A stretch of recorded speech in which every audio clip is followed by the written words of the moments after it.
大家好，我是思敏，欢迎收看东客级创意学园客制化学程。这里会教大家如何从无到有定制袜子的客制化流程。我们的流程总共分为5个阶段：沟通需求、设计定稿、打样、订单确认、出货。前一集我们已经说明了设计阶段的重点有哪些，接下来在第3集影片中，我们要来说明关于打样的流程哦。开始进行打样之前，首先我们透过上一个阶段的讨论，已经有双方确认过的设计稿和规格，包含外观图样、袜体结构、材质和尺寸。东客即会根据袜子款式数量着收一个打样费。打样费在接受正式订单的时候，如果每一款每一色的生产数量有达到1200双，打样费可以抵充正式订单的费用。这里要特别说明款式和颜色的关联。袜子的款式是包含了外观和结构还有材质，而款式确定之后，可以有很多种配色和尺寸，都视为同一个款式。东客级能够在这个阶段提供一个预估的报价区间，但是正式报价只能等到样品完成，而且各种细节都确认之后才会提供哦。在纱线和机台都顺利安排的情况下，一般的打样需要7到10个工作天，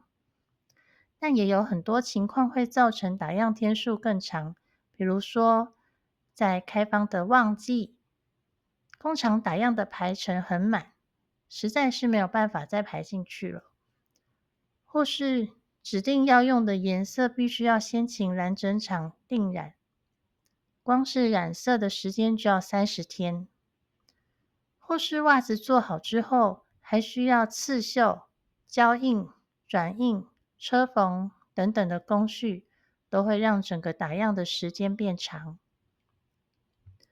如果是知名授权的图样，有时候对于颜色的精确度要求比较高，若是授权方无法接受现有的库存颜色，就会有定染的需要。只是定染的费用一定会比使用现成的纱线还要高。如果只是少量制作的话，并不建议做定染。当你收到我们提供的样品之后，有一些事情需要你来确认哦。第一点，外观上是否有需要调整的地方？第二点，袜子结构是否符合预期？第三点，试穿看看尺寸、袜子的高度，还有它的舒适度等等，是否符合预期？之后若有需要修改，也只是回到前一个阶段，设计定稿，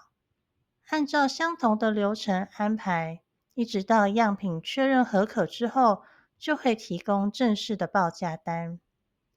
这时我们客制化袜子的流程就完成一半了哟。如果包装材料也是由东客级协助安排，我们会找配合的印刷厂进行打样和报价。印刷厂在打样阶段收取的费用会包含刀模费和制版费，但如果采用东客级原本就有的包装卡样式的话，还可以省下一笔刀模费哦。我们提供袜子和包装材料的报价都是不含税的，如果是内销，还要注意外加5%的营业税，这才会是你正式订单的总金额哦。希望这一集的内容可以对大家有所帮助，我们下一集继续哦，拜拜。